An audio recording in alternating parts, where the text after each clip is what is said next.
Welcome into Rogue Football. I'm your host, Jordan Lugo. Thanks so much for tuning in today. Right now, we have got our Las Vegas Raiders 7-round mock draft for the 2024 NFL Draft here. Excited to get into it. The Raiders have a really interesting offseason ahead of them. They've already gotten it kicked off by bringing in Christian Wilkins, one of the biggest free agent deals that was made this offseason. But Antonio Pierce, he gets his shot as a full-time head coach. So well-deserved. Gets to bring back his defensive coordinator. Adds Luke Getsy as the offensive coordinator. This is a roster right now, I think with a few upgrades here and there. I think they can compete, push for the playoffs, maybe push their chips in for a quarterback. We'll see how it plays out. I think it's really interesting. They could definitely use a franchise quarterback, another starting outside cornerback. They could use more wide receiver help. I'd like to add more to the right side of the offensive line as well. You have some options there, but I think you could improve those options for sure. They have the 13th overall pick right now. They have a total of 8 draft picks in 2024. The problem for the Las Vegas Raiders here is it seems like the first 3 picks will be quarterback in whatever order you want to say. The Vikings also look like they're going to trade up for a quarterback. So you're talking about 4 quarterbacks gone potentially. I don't know that you push your chips in to trade up past the Broncos to land QB5. I probably wouldn't do that. Even though I think that Bo Nix is a very good football player. He is my QB5. I think he's going to end up a top 15 starting quarterback in this league. But do you really need to jump the Broncos to try to do that? The Broncos, Sean Payton, he said that he's willing to trade up in this draft. It's going to be wild to see what happens at the quarterback position. But I think the Raiders' most prudent option might be to just stick at 13 and see what happens there, right? You built up this roster again this offseason by bringing in Christian Wilkins. You have Max Crosby, Devontae Adams, a lot of really good pieces in the back end of your secondary, up front on the offensive line. I really like what they're brewing in Vegas with the coaching staff, with the talent. I would be fine if Bo Nix fell to them. I'd also be fine with Michael Penix, right? If you do more to secure the right side of the offensive line and pass pro, I think Penix can survive.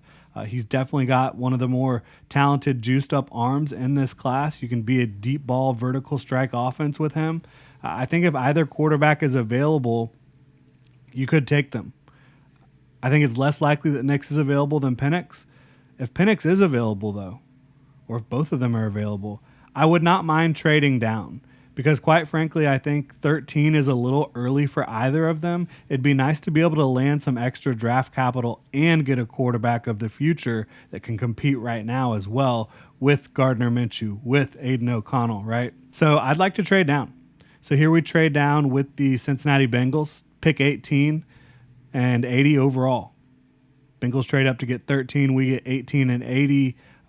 The Bengals have 2 third-round picks right now, so that's why I targeted them as a team that might be willing to trade up if they have someone falling down the board that they really like and covet and they want to move up to get them. So we traded down with the Bengals, acquired their first-round pick and their third-round pick. You get Michael Penix, who falls to 18 overall. I think that's much more realistic than Bo Nix or any of the other quarterbacks falling to 18. It's possible Nix is still available as well, but in this scenario, Michael Penix is the one available. He has the arm to get it to Devontae Adams. He has the arm to make this a really fun vertical strike offense, as I mentioned. What you're going to have to do now, though, is make sure that in pass protection, you have got him kind of covered up, right? You do not want anybody being able to get into the backfield consistently and disrupt him because he is not a playmaker with his legs.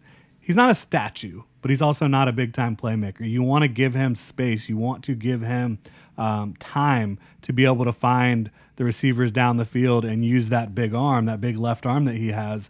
So at 44 overall with our second pick here, right tackle Roger Rosengarten, go get the guy who protected his blind side in college, right? Maybe the most underrated tackle in this class. I have an early second-round grade on Roger Rosengarten, who's a very good athlete. He has good length. He's technically refined with his feet, with his hands, gets those hands high and tight, has a good punch. I think that he can definitely protect Michael Penix, for the next several years. as he already has for a couple years in Washington. So I think that I would love that pairing. I would love upgrading what you have at right tackle because there, Munford, he's a big physical tackle, but he is not very efficient in pass protection right now. So I think that getting somebody who can certainly be a better pass protector for Michael Penix makes sense. At 77 overall, Javon Baker, I think you've got to get more receivers. You do have Devontae Adams, you have Jacoby Myers, a couple young guys, but I think Javon Baker brings a skill set that would really complement what you have well. You can play him outside, you can move him around the formation. He's a baller. Like out of UCF, transferred from Alabama to UCF, and he would have been the best receiver on Alabama's roster this year. Elite change of direction at his size, can go up and high point the football. 6'1", over 200 pounds. He has long arms, leaping ability. Another 3-level target for Penix, a guy who's experienced going and getting the football down the field. So again, I think that plays into your ability to attack the field vertically. Attack defenses down the field. Would love that. At 80 overall, I still think you want to upgrade right guard right now because right now DJ Fluker is penciled in as the starter. This is the pick from the Bengals. Dominic Pooney. Plug him in at right guard or anywhere really. And he's a 5-position flex player. I think he can be a very good starting right guard or guard in general from day one.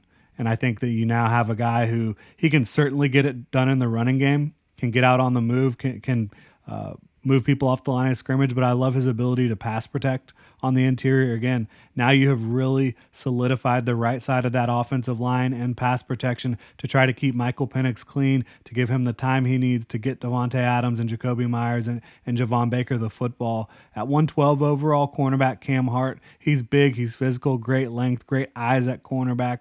I think he'll push to start in year one if he lands with the Raiders.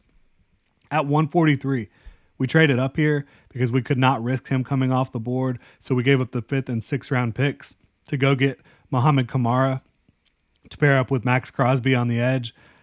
I really think that this combo of guys, this duo, could like lead all duos in sacks next year. That's how much I value Muhammad Kamara. I have a 2nd round grade on him. He's a guy that not everybody's going to love his length. Not everybody is going to love the fact that maybe he is more of a pass rusher than true run defender at this point in his career. But I think you pair him up with Max Crosby and you have a diabolical couple edge rushers. Pair that with Christian Wilkins in the middle. Hopefully you get something out of Tyree Wilson as well moving forward. But I think that would be an awesome pairing. At 223, Frank Gore Jr., he plays like a Raider. They shipped off Josh Jacobs. He's a little smaller than his dad was, but he's electric. That lateral ability, the agility to cut, make people miss in a flash, the low center of gravity. I love him to come in and compete for a big role in this offense. At 229 overall, we talked about protecting Penix. AJ Barner, the tight end out of Michigan, helps you do that for sure at tight end. I know you have Michael Mayer and Harrison Bryant, some really good tight ends on this roster. He has upside as a receiver too, but now you have the ability to really have 12, 13 personnel, have a bunch of tight ends out there, protect Michael Penix, and let Devontae Adams go to work. I really like the idea of making sure that Penix is going to have all the time back there in the world again to get Devontae, Javon, and Jacoby Myers the football. So the Raiders go get their quarterback. He's got a big, strong arm. They get the big uglies to protect him. They get Javon Baker, another receiver, Muhammad Kamara, someone to complement Max Crosby, and Cam Hart, who, again, I think can compete to start on the outside for them in year one. If you're a Raiders fan, let me know what you think about this mock draft. I had a lot of fun doing it. If you enjoy the content, please like, subscribe, hit that notification bell. Y'all have a good one.